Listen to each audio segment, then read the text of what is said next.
जरूरी सूचना है आप सभी स्टूडेंट्स के लिए। स्टडी फॉर सिविल सर्विसेज का Android app Google play store में आ चुका है, उसको प्लीज तुरंत इंस्टॉल कर लीजिए। और अगर आप स्टडी फॉर सिविल सर्विसेज के सिर्फ ऐप से कोई भी कोर्स, कोई भी पीडीएफ परचेस करते हैं तो उसमें अप्लाई कूपन, अगर आप ज्ञान सर जो है आप उसमें अप्लाई करते हैं, ये कूपन कोड है, तो उसमें 20% फीस तुरंत माफ हो जाएगी, मतलब 20% डिस्काउंट तुरंत उसमें लग जाएगा।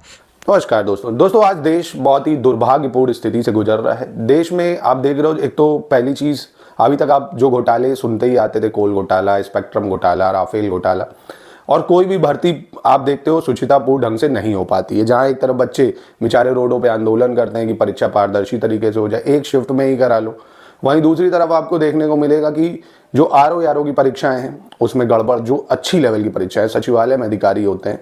इंडियन एक्सप्रेस की ये न्यूज़ है, मैं आपको थोड़ा सा इस पर गौर कराना चाहूँगा। आप अगर देखोगे यहाँ पे 186 पदों पे जो भर्ती हुई थी, हर पांचवा कैंडिडेट सोर्स वाला वीवीआईपी, कोई नेता का चाटुकार है, मतलब कोई पीआरओ होगा नेता का, कोई या तो अधिकारी का बेटा है। इवन एग्जाम एजेंसी जो थी, वो एग्जाम एजेंसी खुद ही के जो मालिक हैं वो जेल जा चुके थे भर्ती घोटाले में, और उसी एजेंसी से ही पेपर करवाया। उन्हीं के 4-5 रिश्तेदार भी समीक्षा अधिकारी बने बैठे, इवन उनकी पत्नी भी मालिक बनी बैठी है। इंडियन एक्सप्रेस की ये न्यूज़ है, उसने इन मामले में खुलासे करे, और कई बड़े नाम जैसे विधानसभा अध्यक्ष के पीआरओ, सचिव, पूर्व मंत्री, और इवन आप कहोगे बीजेपी नहीं, जो अपोजिशन है उनको भी मलाई मिली है। अखिलेश यादव के संपर्क में है, जो योगी जी के संपर्क में ऑफिसर ड्यूटी स्पेशल रहती थी, उनके रिश्तेदार। तो कहने का मतलब है, जितना बड़ा वीआईपी वीवीआईपी आपकी स्क्रीन पे दिख रहा होगा, सारे लोगों को ये चीज़ें मिली हैं। तो बात आती है, तो अब एग्जाम की तैयारी करने का औचित्य नहीं रहा, लोग मजबूर हैं ये करने पे, कोई डॉली चाय वाला बनने पे तो कहेंगे।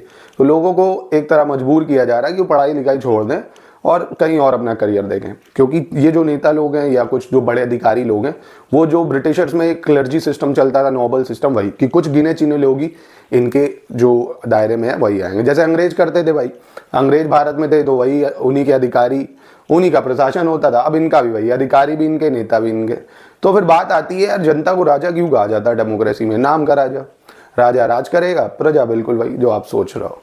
तो जनता का बुरा हाल है। वैकेंसी आप देखोगे कोई भी, अब इवन आप देखते हो पीसीएस जे की, जजेस की तक कॉपी बदल जाती है उसकी तैयारी में। तो कैसे अब बात आती है कि ट्रांसपेरेंसी कैसे आएगी, लोगों को इस एग्जाम पे विश्वास कैसे होगा? क्या पुलिस भर्ती में घोटाला नहीं होगा, लेखपाल भर्ती में घोटाला नहीं होगा, आरओ पीसीएस?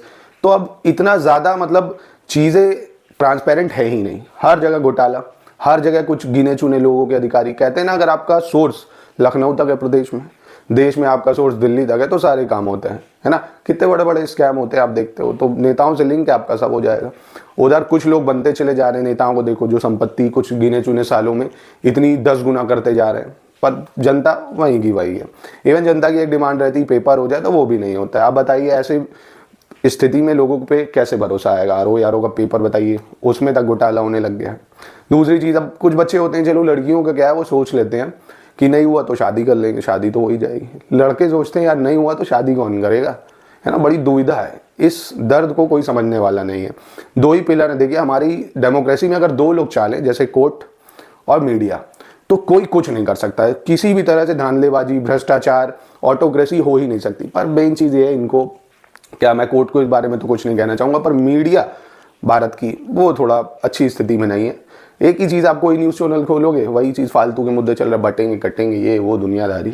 मेन मुद्दा अब ये जो चल रहा है, इसको कोई उठाता नहीं यार। उठाइए इसको, इस पर डिबेट करिए क्यों ऐसा हो रहा है। और ये आज से ही नहीं, 75 सालों से होता आ रहा है। इससे पहले आप देखोगे यूपी पुलिस में ऐसा ही भर्ती हुई थी, उसमें इतने लोग घुसे थे, लेखपाल 10-10 लाख रुपए दे के लोग हो गए थे। तो मतलब पढ़ाई का कोई औचित्य नहीं बचा। लोग कहते थे पढ़ो लिखो अधिकारी बन जाओगे, पर वो सब क्या ही है, क्या चल रहा है। मतलब इतना ज़्यादा दुख होता है इन सब चीज़ों को देख के, हमारे नेताओं को देख के, और फिर भी कुछ लोग उन्हीं नेताओं की पैरवी करते रहते हैं। तो इसलिए पॉलिटिशियंस मुझे बिल्कुल समझ नहीं आता, चाहे कोई भी XYZ कोई भी पार्टी हो, स्टूडेंट्स के लिए, देश के लिए कोई काम नहीं करता है। सबको अपनी जेबें भरनी है, सबको अपना लिंक बढ़ाना है, सबको अपना परिवार देखना है, सभी यही चल रहा है। तो बड़ी दुर्भाग्यपूर्ण स्थिति है। तो आरओ का इस बार भी एग्जाम है, 411 पदों पे, 186 में 38 हुए हैं, पर सारे नहीं हुए।